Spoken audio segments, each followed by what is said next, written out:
Now that the war on sugar is being lost, they're pushing seed oils. We aren't supposed to eat fat that comes along with our meat naturally, but it's okay to eat the industrial waste product that has been repurposed as food. Seed oils have been linked to heart disease and fatty liver disease. Most of us associate fatty liver disease with drinking. Vegetable oils is linked to cancer and Alzheimer's disease. These are conditions that we've been told are hereditary. Vegetable oils are linked to diabetes and chronic inflammation, conditions that we often link to sugar. And as a matter of fact, every one of the conditions that I just listed has been linked to sugar consumption. And this is where it gets a little tricky. The link to sugar isn't wrong. The problem is, while we've been cleaning up the sugar and getting our diets cleaned up from that, the seed oils have been quietly keeping our health issues going. For those of you who are new here, I'm Violet, and I often talk about how I lost 80 pounds when I learned about the bliss point that kept me chasing junk food. Well, that bliss point is the correct combination of salt, sugar, and fat that they put in our processed foods. And Wellness Warrior, they didn't accomplish that with animal fat. They used seed oils. Please subscribe. Something happened in the last 18 months that's worth talking about. The defense of seed oils has gotten loud, fast, and coordinated. And I'm just going to call them seed oils moving forward to keep this simple. We're all about simplicity here on this channel because I know that companies try to confuse us so that we're going to buy their products. But here, I get down to the basics so that we can make real decisions, better decisions for our health, keep ourselves, I want you guys to get on the road to health. So welcome. Memorial Sloan Kettering, that's a respected cancer institution. They published a piece recently saying that there's no evidence of increased inflammation in people who eat a typical amount of seed oils. What's a typical amount of seed oils? I'm not quite sure, but Johns Hopkins published a piece saying that seed oil fatty acids are associated with lower risk of heart disease, stroke, and diabetes. A Nutrition Today paper published in 2025 concluded that seed oils support cardiovascular health. 3 respected institutions, same message, same window of time. 2 important things to note here, Wellness Warrior.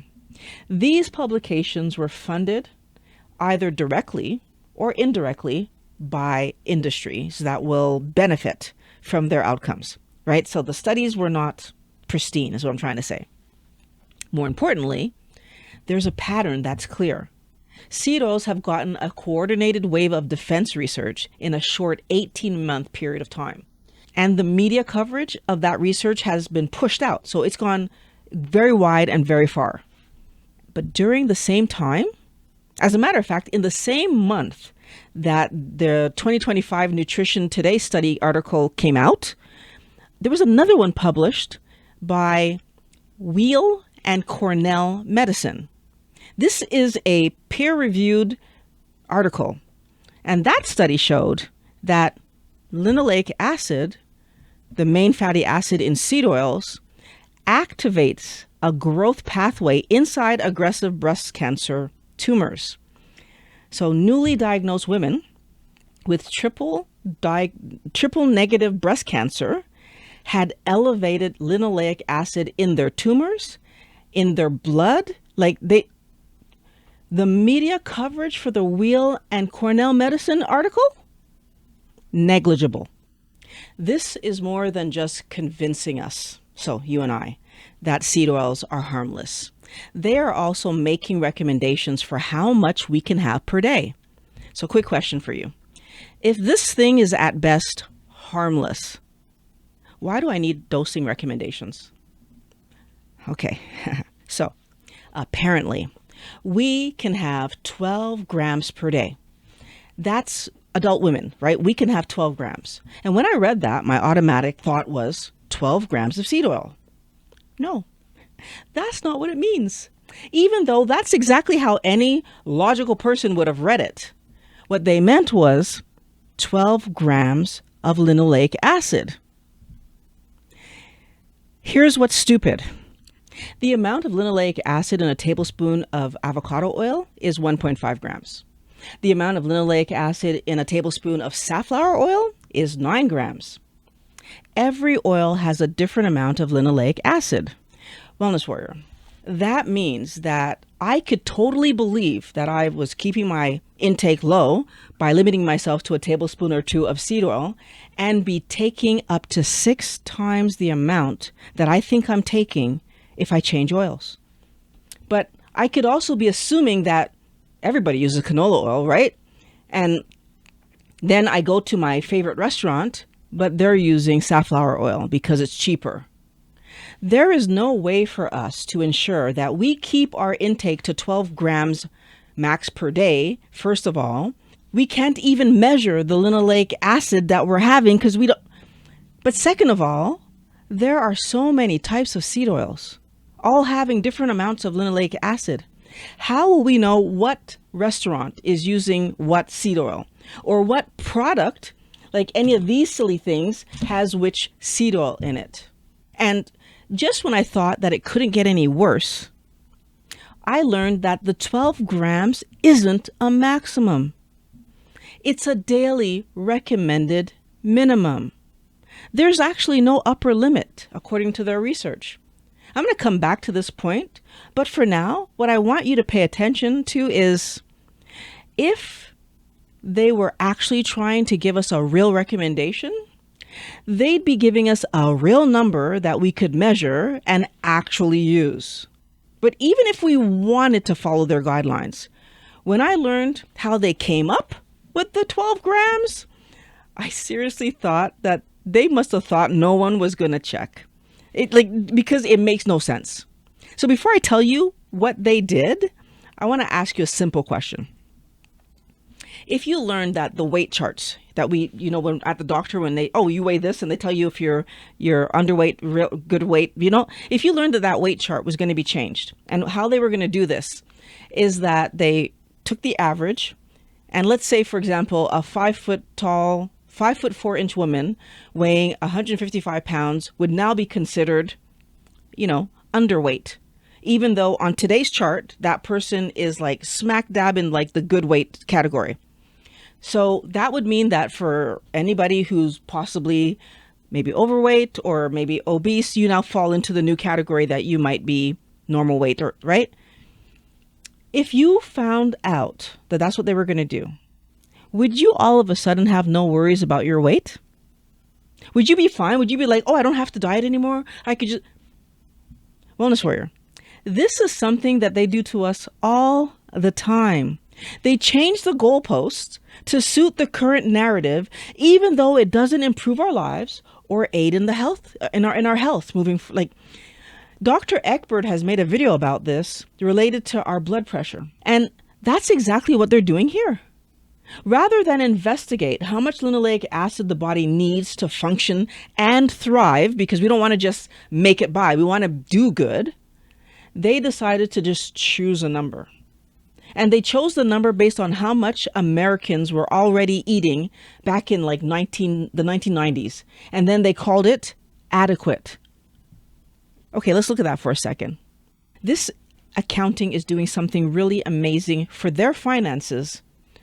And nothing good for us, but by making 12 grams the minimum, this research is doing two things at the same time. They're removing our need to be cautious with seed oils and encouraging us to overeat them. And all of this based on a population that by the time they would have checked what their numbers were back in 1990, they would have already been overeating seed oils for more than 90 years. And they would have been walking around completely unaware of the potential health risks. So all those individuals, because, right, by the time the 1990 data was collected, after 90 years of overeating seed oils, even if you were only having seed oils occasionally, understand that that's overeating them. Our instances of insulin resistance, obesity, cardiovascular disease, and cancer in young people had already been on the rise. These numbers are not built on what our body needs. That 12 grams, it's not what we need. The number is built on what the food industry was already selling to us. I normally talk about sugar. Seed oils scare me, honestly. Partially because when I came into this world of keto and carnivore and I was trying to understand what the heck, well, I was walking into the world of keto and I was trying to understand what the heck it was. Dr. Barry, one of the first doctors that I found, was talking about seed oils. And in his video, he said that they are toxic and should not even be given to the food bank. He said they're for the garbage, full stop. Don't give them away. And I took that seriously. I want you to understand that. Even before I started keto, he was so emphatic about the fact that these things are not for human consumption that I went to my kitchen and threw away my vegetable oil and I threw away the margarine that I had in the fridge. Immediately, I did that.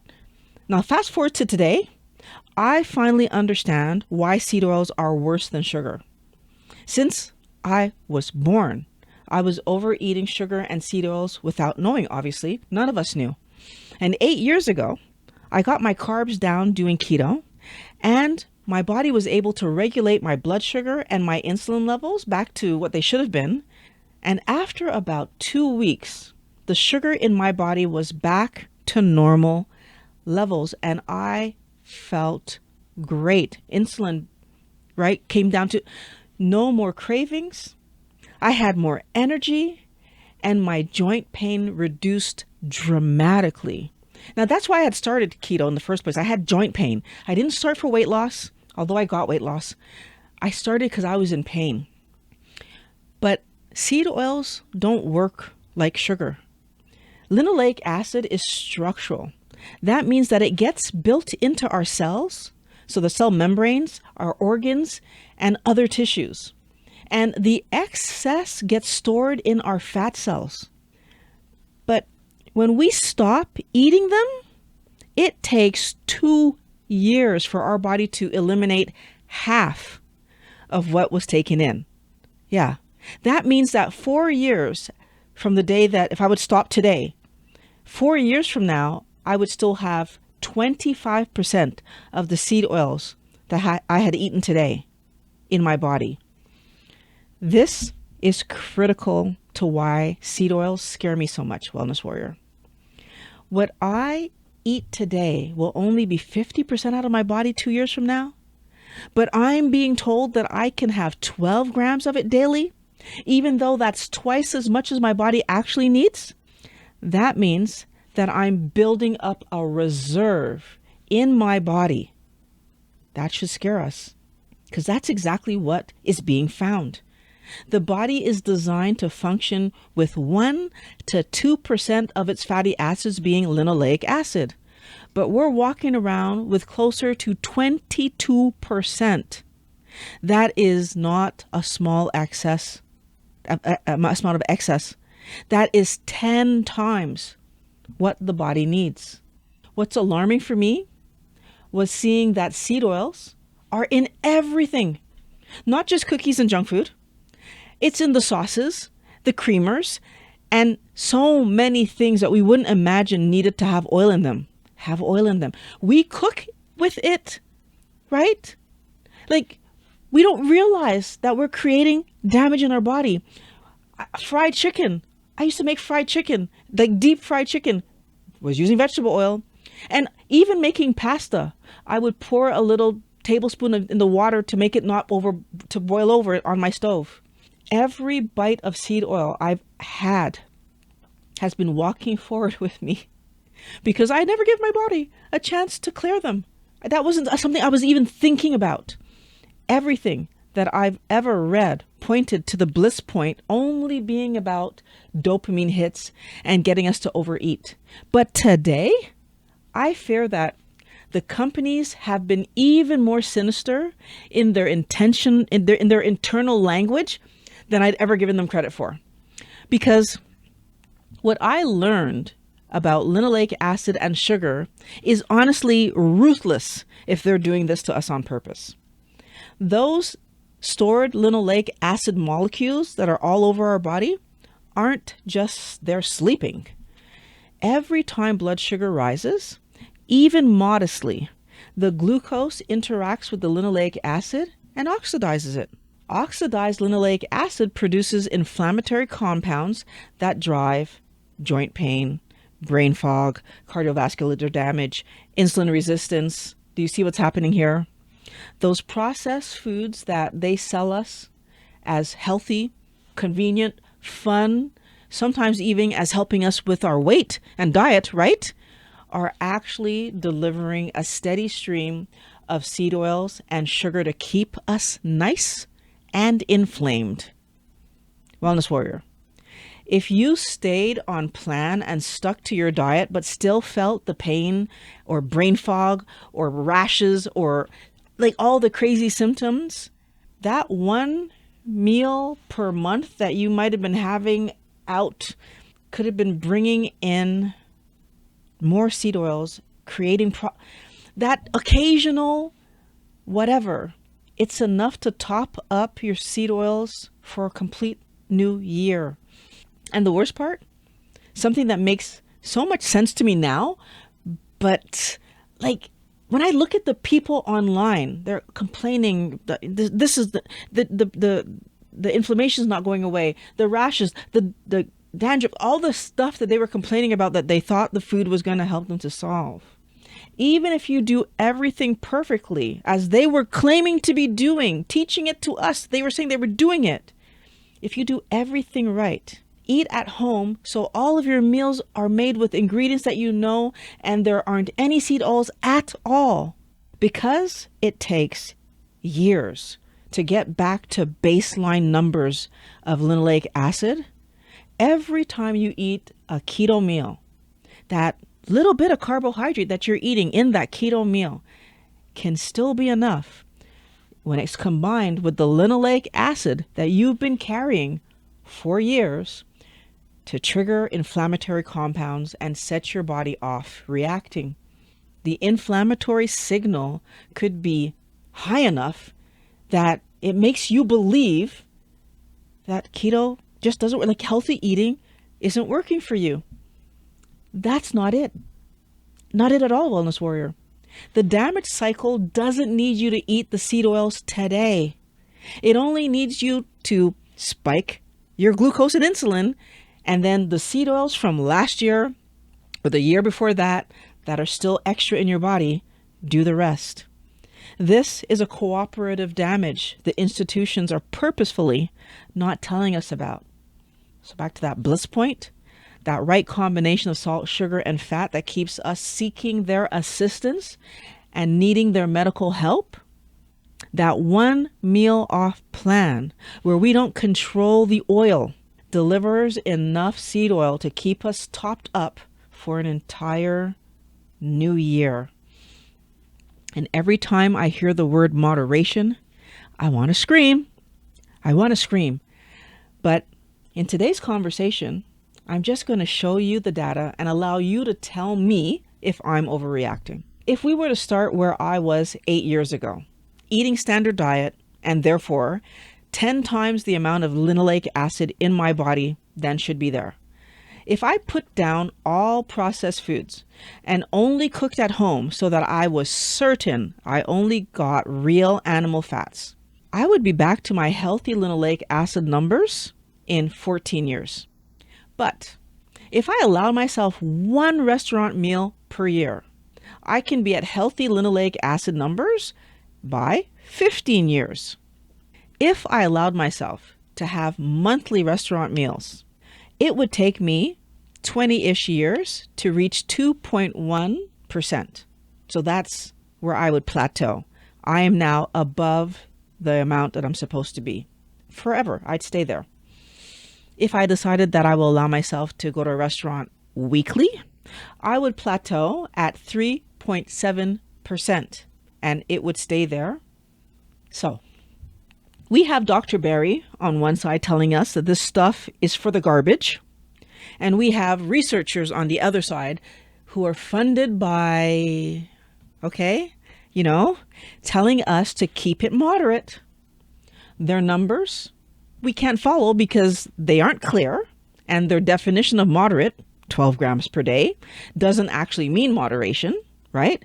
Because that's making seed oils part of my meal plan based on a faulty logic that the excess of the 1990s is the amount that we needed. If I try to be moderate based on what the typical person would consider moderate today, then I'd likely choose like once a week schedule or a once a month schedule, but neither of those would get me to that healthy place. I would never get back to 1.7 grams per, right? Or 1.7%.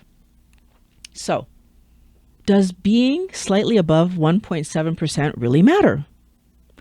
Apparently, it does. That little bit of sugar coming in from keto can actually still oxidize the excess linoleic acid in our body, producing inflammatory compounds. So, those flare-ups that we live occasionally may be the results of the small amount of carbohydrates that we eat on a keto diet, oxidizing the extra linoleic acid in our body. Wellness warrior, if you're in ketosis, but not living the relief, this could be part of the reason. And it makes me angry that they work so hard to hide this information from us rather than just making better products that don't cause harm. But that's probably me expecting too much from another human being, right? Because you own a company and I'm just a regular person. I shouldn't be expecting. We can only work with the data that we have, Wellness Warrior. We can't solve problems that are actively being hidden from us. So finding this data and bringing it to you took me days. I had to learn it, and then I had to unravel it and reframe it and it took a long time. And I hope that you can see that every single meal that you've eaten that was on plan was still worth it. Every single meal. By eating keto, you allowed your body to have the lowest possible inflammatory response, period. And if you switched your oils at home, you are saving your body from the extra linoleic acid accumulating. That is huge. And if you haven't switched your oil yet, like, what are you waiting for? Seriously, like, do it today. This is for your body is absolutely worth it. Please do this today. One of the most important amazing things about our body is that it will keep working on removing any and all toxins when we give it the chance. If we keep flooding it with toxins, there's nothing it can do.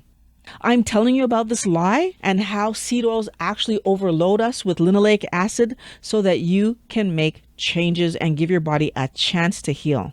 We want to get those numbers back to the right place, the right amount. You can eliminate seed oils from your diet. You actually can. But I think we really have a hard time realizing what type of task this will actually be. Like looking at the bigger scope of things. Almost everything in the grocery store has seed oils in it. If you aren't cooking from scratch, you are likely getting some level of seed oils in. Even something as simple as buying pre-seasoned meats, there are seed oils in them, right? I really want you to take action and read your labels to ensure that you are protecting yourself, Wellness Warrior.